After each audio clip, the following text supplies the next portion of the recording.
This is the IELTS listening test. You will hear a number of different recordings, and you will have to answer questions on what you hear. There will be time for you to read the instructions and questions, and you will have a chance to check your work.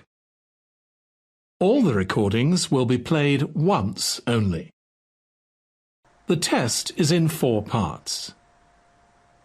At the end of the test, you will be given 10 minutes to transfer your answers to the answer sheet. Now turn to Part 1.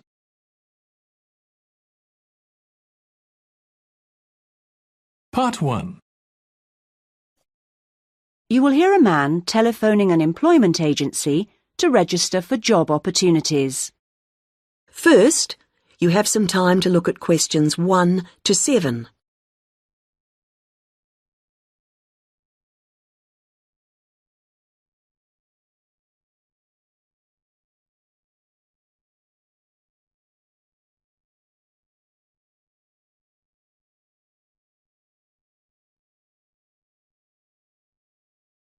You should answer the questions as you listen, because you will not hear the recording a second time. Listen carefully to the first part of the conversation and answer questions 1 to 7. Able Employment, how may I help you? I saw your advertisement in the Daily Gazette, Oh, yes. and I'd like to register with you. I'm a student, but I've got the long holiday coming up. Certainly. I'll just get the form ready. OK, let me take your details. Sure. Can I have your full name? It's Bowen. James Bowen. B-O-W-E-N. Right. And your address, please? Well, just now I'm staying at the youth hostel. I see. But I'm moving into a flat on Friday. Well, give me that one then. It's 4 Lion, like the animal, Road, Milford, MF4 5JB. OK. And then I need to have a phone number for you. I don't know the number at the flat yet, but I could give you my mobile. That's 09954 721 822. Would that do? For the time being. But if you can let me know your new number when you can. Of course. Now, qualifications. What qualifications have you got? I mean, post-16 qualifications. Well, I stayed on at school till 18 and got my A-levels. Fine. Anything else? You said you were a student. Yes, and then I've done 2 years at college, so I've got my history diploma, though I don't know how useful that'll be for getting a job. Well, it depends. Everything counts in some way. And I also did an IT course this year, and that got me my computer skills certificate, which I certainly hope is relevant. It's different anyway. That's all really. That's quite a good range. And what about on the practical side? What work experience have you got? Well, not too much, because I've mainly been studying. Yes. But 2 summers ago I worked just as general assistant in a hospital for about 3 months. It was quite hard, but very interesting. OK. Anything else? If you include part-time work... Oh, yes. I've often worked in the college holidays as a tour guide, showing visitors round. That's quite enjoyable, meeting people. I'm sure. Before you hear the rest of the conversation, you have some time to look at questions 8 to 10.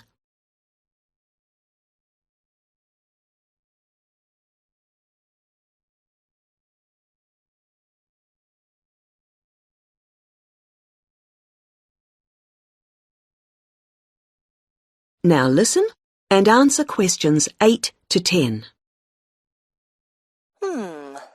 Now on to interests. There's space here for 2. What would you say? 2. Well, I like various sports, but I suppose we should put that I'm in the swimming club. I'm pretty committed to that. Yes, that sounds good. And for the other one, something different? I'm very keen on music too, and I love playing piano. I've been doing that for over 10 years now. Yes, I'll put that down. Well, that's more or less it for the time being. Uh-huh. Just one more thing.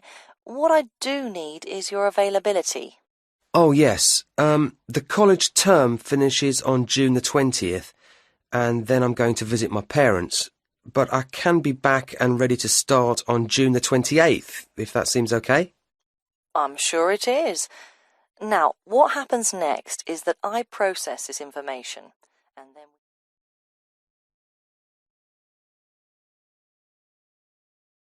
That is the end of part 1. You now have 1 minute to check your answers to part 1.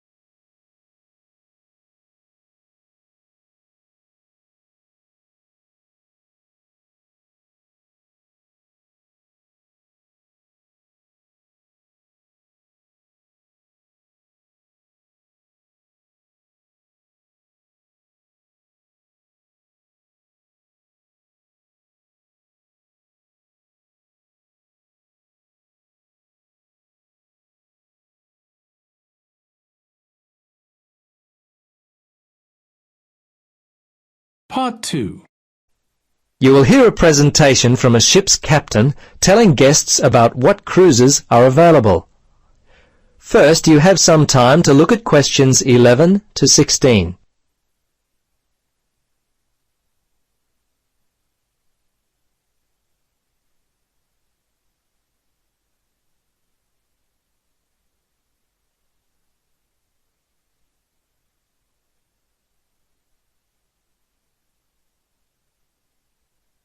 Now listen carefully and answer questions 11 to 16. Welcome to all our passengers. My name is Captain Gordon Peterson and I'm one of the 4 captains here at NZ Dreaming Cruises. My purpose in the next few minutes is to give you an overview of what cruises are available for you to choose from. Once you have decided which one you'd like to go on, from this central area we will board the boats for your individual cruises. I am assuming by now that you have read the brochures we sent to you, so I'll only take the time to mention the highlights of 3 of our cruises. Now we do have additional cruises on different days, but these are the 3 that we're offering passengers today. And please feel free to ask any questions you may have. Okay then, to begin. The Mitre Peak Lodge Cruise has consistently been one of the most popular cruises we offer. It's a 2-day sightseeing spectacular. You will see the original homestead of Donald Sutherland, who arrived in the area in 1877. It's a real treat to see such an old building. Most people are not actually able to go in. However, included in the $170 price, we offer a tour of the old home. The lodge itself is now used solely as a part of the Milford track guided walk and is not available for any other accommodation. We will arrive at the Mitre Peak Lodge and there spend the first night and next day before cruising home. The Milford Sound Cruise is next. We used to operate this one daily from the wharf situated in Freshwater Basin, but recently we've upgraded the experience to a 3-day, $240 voyage. Up until 1979, this area was also used as an anchorage for the Milford fishing fleet. We offer an opportunity to go fishing on this one. Don't worry if you don't know much about fishing. We also include a free fishing lesson with the cruise. You anglers won't want to miss this one. Our next cruise is more for the outdoor adventurer. We've called it Adventure Bound. This 4-day trip starts with a visit to Lion Mountain. Rising to a height of 1,302 metres, or 4,272 feet, you had better be sure to pack your climbing boots. Now don't worry if you don't have any. Boots and basic outdoor survival skills are included in the $340 price. On day 2, we go whitewater rafting, and if there's still snow on the mountain, we'll have a chance to go skiing. Before you listen to the rest of the presentation, you have some time to look at questions 17 to 20.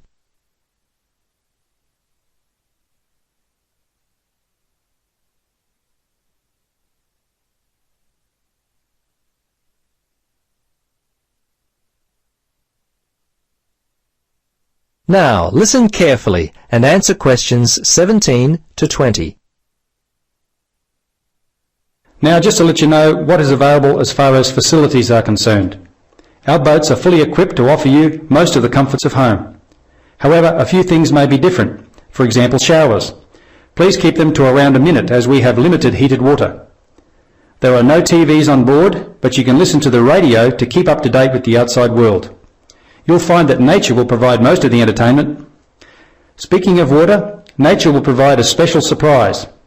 As we cruise in close to the rock face of Fairy Falls, you'll be able to try your skill at catching a cup of the pure alpine water from the falls. Not everyone is successful at this, but over the years our staff have become very proficient at filling large containers full of this beautiful alpine water. There's always plenty in the kitchen for you to enjoy.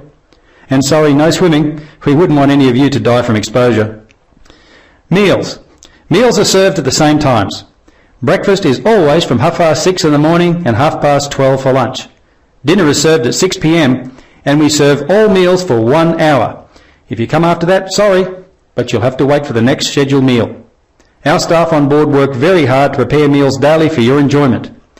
All we ask is that when you finish your meal, you take your time to wash any dishes you use and place them on the main counter. Our staff will put them in the kitchen, and your cooperation here would greatly assist us in helping run the cruise. Okay, that's enough from me. Let's board the boats. Have a great time.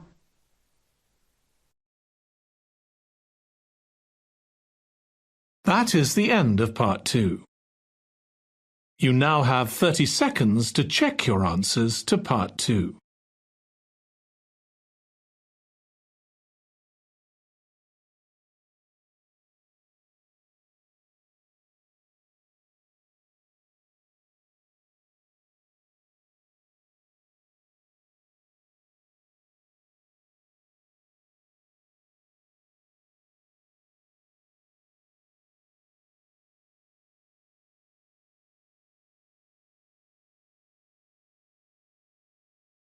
Part 3. You will hear a conversation between an undergraduate student, David, and his tutor, Dr. Smith, about David's plans for doing a master's degree. First, you have some time to look at questions 21 to 26.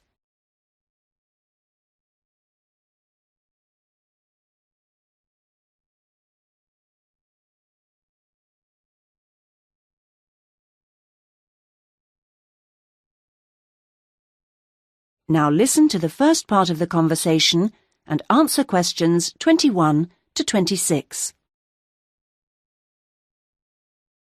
Right. Well, David, I think it's a good idea to talk a little about your plans for going on to do an MA. Now, I understand you're thinking in terms of either Forth College or Haynes College? That's right. Well, so far, anyway. No, I think that's a good choice to have narrowed it down to. I'm interested to know how the services to support students work in both places. Yes, I know you've needed to make use of those here in the last year. I have to say I'm not absolutely sure about the situation at Haynes. I expect they're all right, but certainly Forth has a good reputation in that regard. They have a large number of students from abroad, and they have to make sure they're okay. That's reassuring. And then I'll be moving city again, obviously, whichever college I go to, and I hope that the room or flat I could expect would be nice. Very important, yes. These days, actually, all colleges tend to have decent quality rooms or flats for their students, and Forth and Haynes are no exception. Right. Well, what about comparisons on the academic side of things? Well, I know you're an avid user of the limited online provision we have here. I think you'll find Haynes is about as developed, or not, as we are here, and that Forth has developed some pretty impressive stuff, which I'm sure you'd make the most of. Well, I'd certainly try. But that doesn't mean that the more traditional information sources, such as the good old-fashioned library, should be forgotten. No, of course not. While Forth has recently had a very splendid law library opened, that isn't particularly relevant for you, and I think you'd find Haynes' general university and faculty collections better suited to your needs. But that's something you could check for yourself if you visit both places. Which I'm planning to do next month. Good. Now there's the question of the lecturing staff. which is clearly going to be key to your progress. I think you'd find them adequate at Forth. There are some solid people working there, while Haynes have recently taken on some inspirational people, very cutting edge. It's a little hard to judge, though, because as a research student, it's not as if you have teaching all day every day. No, I guess not. But I'll need to consult. Yes, and on the subject of research, in terms of the college's reputation for results, again, neither place is bad in any way, but I think you'll find, and you can check this on the Research Council's website, that Haynes has consistently scored very well. There's perhaps a little bit of an issue with non-completing doctorate students at Forth. Well, I'll certainly look at the website as you suggest. Fine. Now you have some time to look at questions 27 to 30.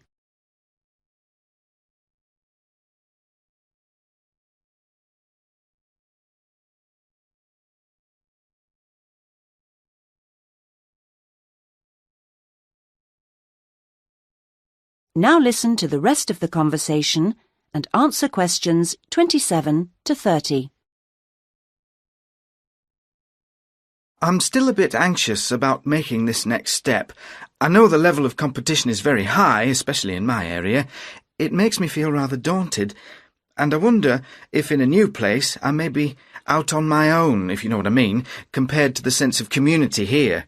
I suppose it'll be down to my determination to succeed to get me through. Well, do remember how you felt when you arrived here. I'm sure you'll get on anywhere in the end. I hope so. And of course, you still don't know exactly where you want to end up. By the time you've completed your masters, you'll have a clearer idea of whether you want to progress to doctorate level. It's possible, I suppose, that you'll begin to see how much you might be interested in picking up some bits of lecturing earlier than that, since your area's fairly specialised, and it may put you in demand sooner than you think. To establish yourself in your area of expertise, it would be sensible to think in terms of getting your stuff into one or two of the journals, converting parts of your dissertation into suitable formats for them. That'll stand you in good stead, whatever else you decide to do. That sounds like good advice, thanks. Actually, I think master's level studying has improved in some ways over the last few years. The internet you love so much was always going to make all kinds of studying easier. Or that's the idea, anyway.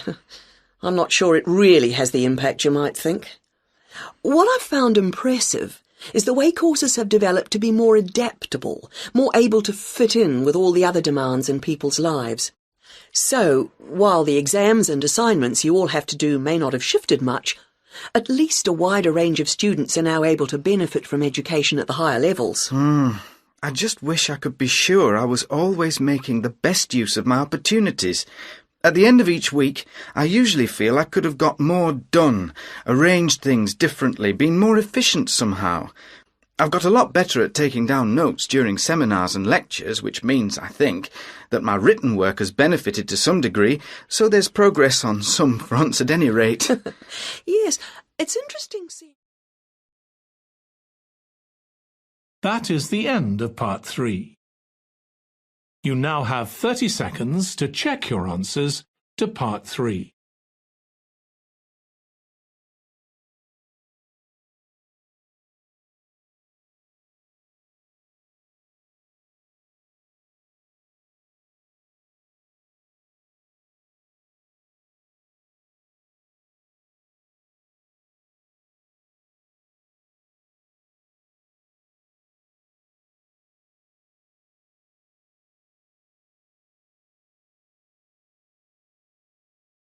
Part 4. You will hear part of a lecture given at the beginning of a course in marine biology. First, you have some time to look at questions 31 to 40.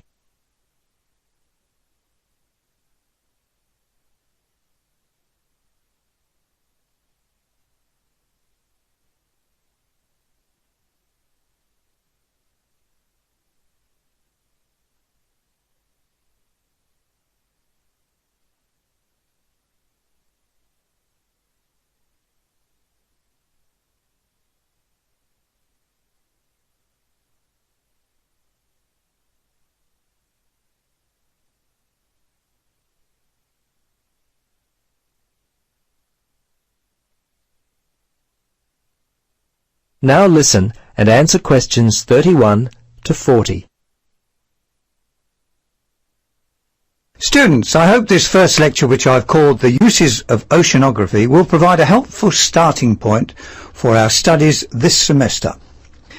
In order to be a valid area of study, it has been said that the scientific study of sea or oceanography, as we call it, must point to the practical benefits that can be gained for humankind. There's no doubt many are the benefits which have been identified as a result of study in this field. Firstly, through careful study, oceanography helps us to determine where new raw materials for the future may come from, such as where new foods, for example, may be harvested. Certainly, to reap the harvest of the ocean is just as difficult as it is on land.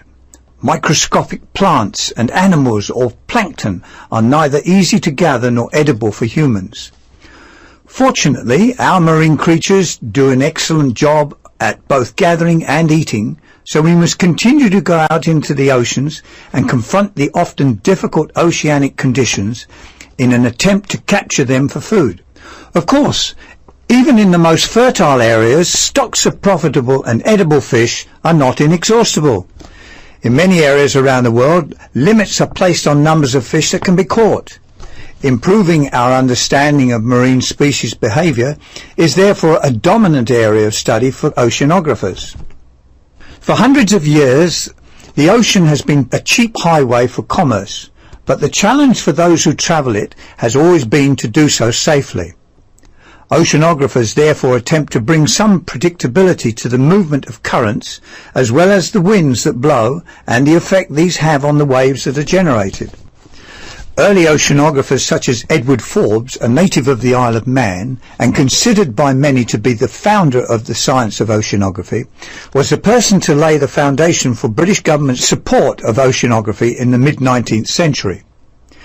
Another of Forbes' contemporaries, Irishman J. Vaughan Thompson, collected and studied marine plankton off the Irish coast in 1828. In addition to marine life, Thompson's interests were in the tidal patterns and currents of the ocean.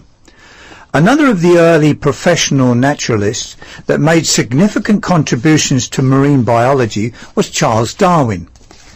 Darwin, most famous for his later works on theories of evolution, was commissioned early in life as a naturalist on HMS Beagle expeditions in the early 1800s. The Englishman collected and studied numerous marine organisms during this famous voyage, which eventually led to his subsidence theory of coral reef formation. According to this theory, fringing reefs form along the edges of an island, and then, as the island subsides, a barrier reef is created. So we see that early oceanographers were interested in bringing predictability to the ebb and flow of the vast ocean.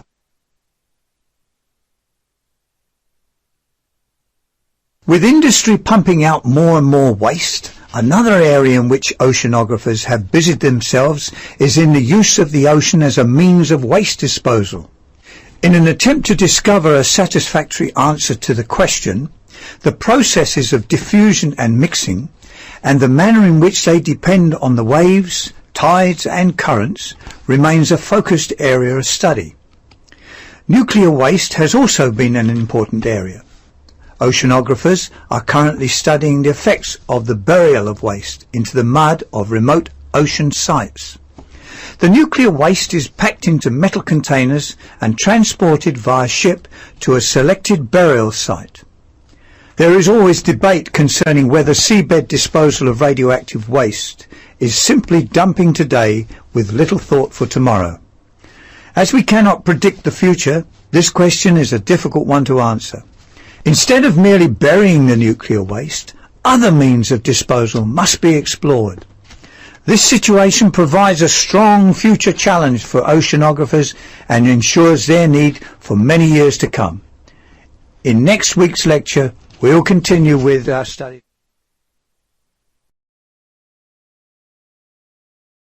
That is the end of Part 4. You now have 1 minute to check your answers to Part 4. That is the end of the listening test. In the IELTS test, You would now have 10 minutes to transfer your answers to the answer sheet.